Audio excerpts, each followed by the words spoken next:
Our Earth and our future is both in danger and in flux. Welcome to InFlux, the podcast where we navigate the different sides of climate change, from easy everyday changes to worldwide environmental impacts. I'm Carly. And I'm Camilla, and we're the innovation editors here at InFlux Magazine. In this episode, we're talking with the coffee ambassador for Peace Coffee, the Twin Cities-based coffee company that has committed itself to being environmentally friendly and fully fair trade. You know, like as college students, I feel like you're the same way, but I drink coffee every morning, probably multiple times a day, and even more during finals and midterms, so like probably like 6 or 7 coffees like a day, which is a problem, but I've never even thought about the environmental consequences of drinking coffee aside from like the packaging, and so I'm definitely interested to hear what he's gonna say because I need to change my coffee consumption habits like right now. Yeah.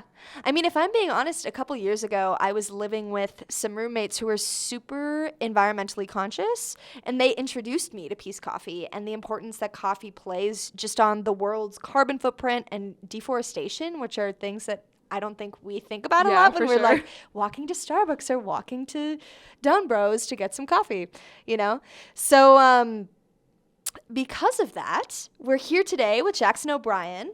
And Jackson, can you introduce yourself a little bit? Hello there, I'm Jackson O'Brien. I am the ambassador for Peace Coffee. I have been in the coffee industry for the past 18 years and with Peace Coffee for the last 10. The company started out of a weird, circuitous path. It started with, actually, weirdly enough, the farm crisis of the 1980s. There was a large-scale kind of thing that happened in the 1980s where a lot of family farms, small family farms, were suddenly going out of business. And in Minneapolis, there's a lot of farmland around here, and it was very important to the local character and economy and all that. And so a think tank was founded called the Institute for Agriculture and Trade Policy, which deals with exactly that, agriculture and trade policy. And then in the mid-90s, NAFTA was signed, and so they decided to see about what they could do about kind of trade policy dealing with how things leaving the United States and also coming into the United States were going to be affected by this. They went to a group of farmers in Chiapas, Mexico, and said, we're interested in what the effects of NAFTA are going to be on you guys, on your lives, on what it is like to be a small family farmer in Chiapas, all those kind of things. And the farmers told them, all this talk is well and good, but what we really need is for somebody to buy our coffee at a fair price. At the time, the market for coffee had really bottomed out, and there was talking about trying to figure out some number that would be a good floor price for coffee that would make sure that people would still be able to thrive in these organizations and still be able to, own their small family farms they've owned for generations. IATP decided to not only kind of craft policy around that, but also see whether or not it was financially feasible. And so we were created as a test case. Peace Coffee was born out of those negotiations literally as let's see what happens if we buy a container of coffee. One container is 36,000 pounds of coffee, and it's the the international unit of trade for pretty much everything is the shipping container. And so for coffee, it's 36,000 pounds. And they decided, can we buy this at an agreed upon price that will let these farmers thrive and also turn a profit on it and make a business that will thrive? And here we are, some 26 years ago. Okay, yeah. The company was sold to its CEO, Lee Wallace, a few years ago. The budget for Peace Coffee started outgrowing IATP's budget by leaps and bounds just because we were growing and growing and growing. And you can only grow a agriculture think tank so much. And so it became kind of untenable for it to continue to exist as this kind of appendage of a think tank. So our owner, Lee Wallace, purchased the company from IATP a few years ago, and we've been operated completely independently ever since. Continued to operate under that same guidance of, can we make sure that these small family farms in coffee growing regions are continuing to thrive, are continuing to grow, are continuing to really be able to continue doing good work. Thank you. I feel like you hit a lot of our questions already, so it's kind of perfect. But since you guys are like all about fair trade and organics, can you just sort of walk us through like what you guys do versus like say what a big like corporation company would do instead? So like what makes you guys better, I guess? What makes you more like environmentally friendly and like better for fair trade and like for the people involved? Okay. There's two sides to that. There's fair trade and there's organic. They're both, I think, very good things. It's why we are involved in them. But they are distinct operations that have to do, they don't interact completely with each other. Peace Coffee is also unique in that we are part of an importer cooperative. We and about 25 other roasters across North America, we all agree to purchase from the same farmer co-ops and then divvy up those containers once they hit the United States. And that allows for us to kind of bypass both the import and export step of kind of people skimming off the top and wetting their beak on these things. So it's a lot more of a direct purchase from a group of farmers to a group of roasters who are all agreeing to work in this together for a nonprofit kind of consolidation of volume. And that's really the nuts and bolts of fair trade, is the fact that we're dealing with small shareholder farmers directly through cooperatives rather than dealing through all of these other middlemen along the value stream. And another part of that is that it allows for dialogue rather than monologue. Because if you're a roaster who's buying from an importer, who's buying from an exporter, who's buying from a miller, who's buying from a middleman, who's buying from a farmer, if that roaster has a need and they communicate that to their importer, they might communicate that to the exporter, and then that message might go all the way up to the farm level. And if the farmer says, I can't do that, that message is not coming all the way back down. And so it's this very asymmetrical kind of level of value. It's this very exploitative kind of measure of value.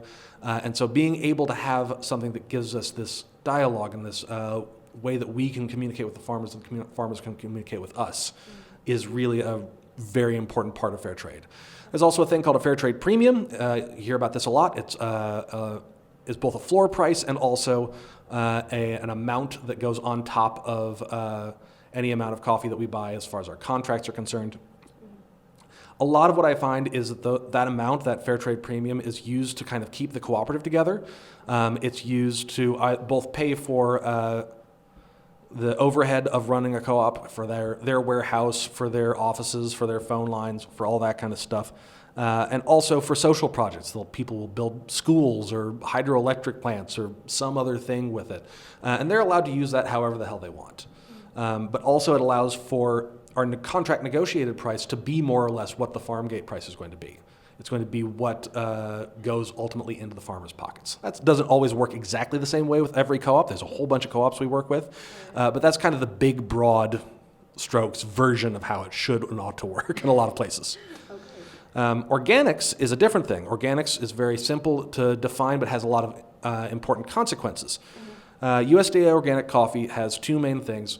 No artificial pesticides, no artificial fertilizers.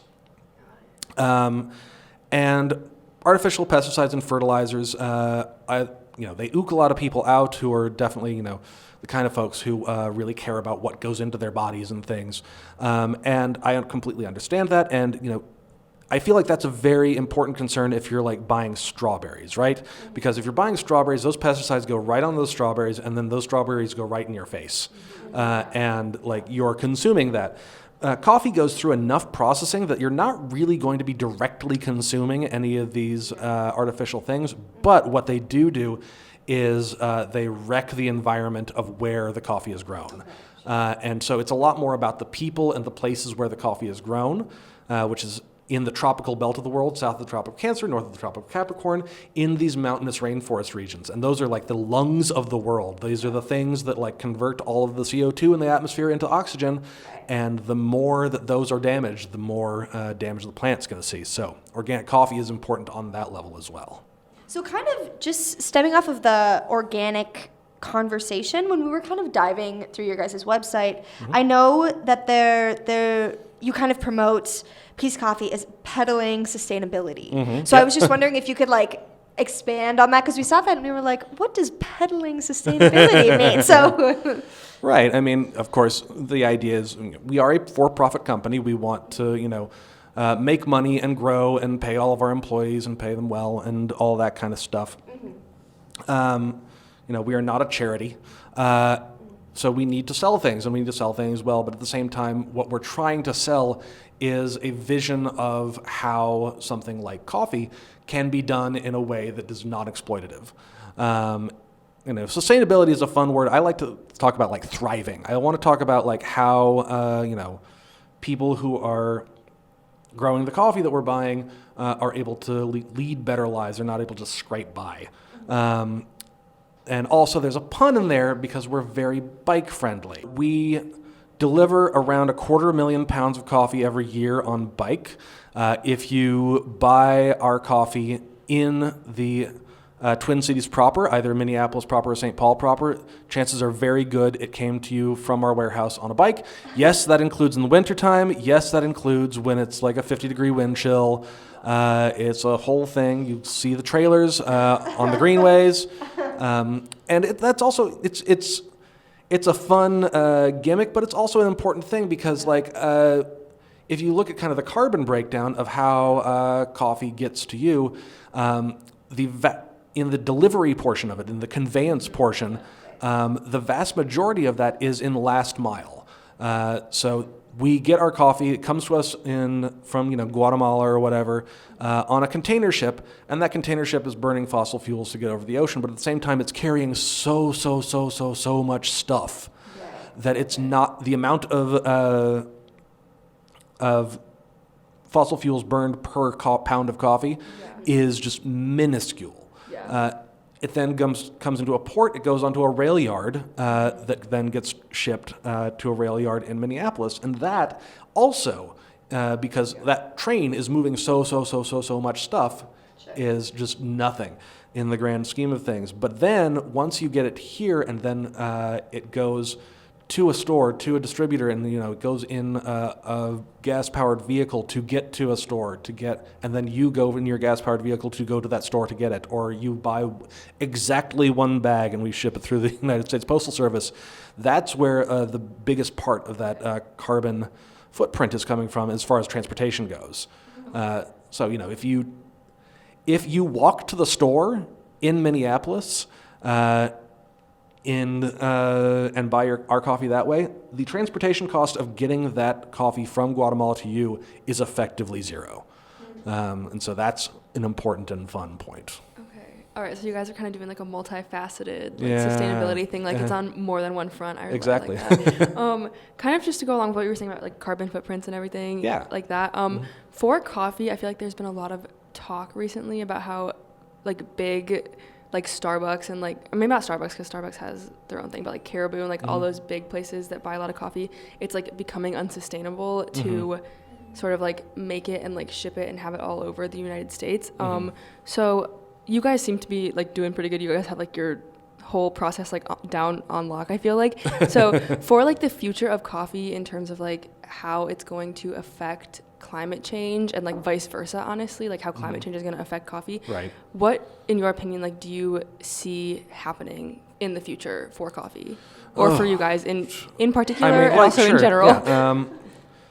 So there's a lot of like carbon stuff that goes on in coffee circles and discussions. We're currently partnering with a bunch of farmers. There's a thing called a cool farm tool, which is literally farmers talking about all of their various practices and kind of aggregating all of this data so that we can kind of have a better sense of like what the best and most convenient and also best for the planet practices are as far as things like climate control and climate change and things.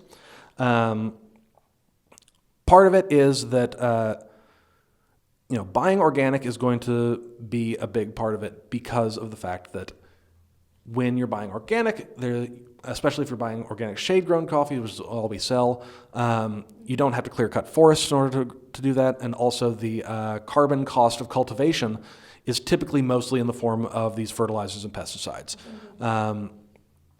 There's even some talk, I'm not sure, so don't say like Peace Coffee says a thing, and it's absolutely true. But there is some evidence potentially pointing to an idea that coffee could be carbon sequestering. Because it's basically an orchard plant. You're putting trees in the ground, and the trees stay there for like 10 years and continue to grow and continue to produce coffee and continue to draw CO2 from the air. Right. So as long as you're not having these big carbon cost things of clear-cutting forests and using harmful pesticides and things, then conceivably that portion of it is going to be a sequestering point. Milling and processing is always going to take something. Transportation, maybe someday we'll have solar-powered ships that will traverse the ocean, and that would be neat. But each of those are tiny little pieces.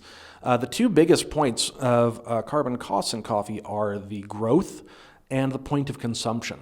And the point of consumption is a lot of things like waste, and it's a lot of things like overheating water that you don't need, or dumping coffee down the drain. If you make yourself a pot of coffee and you only drink 1 cup and you pour the remaining 3/4 of it down the drain, you've just quadrupled your carbon cost of the amount of coffee you drink.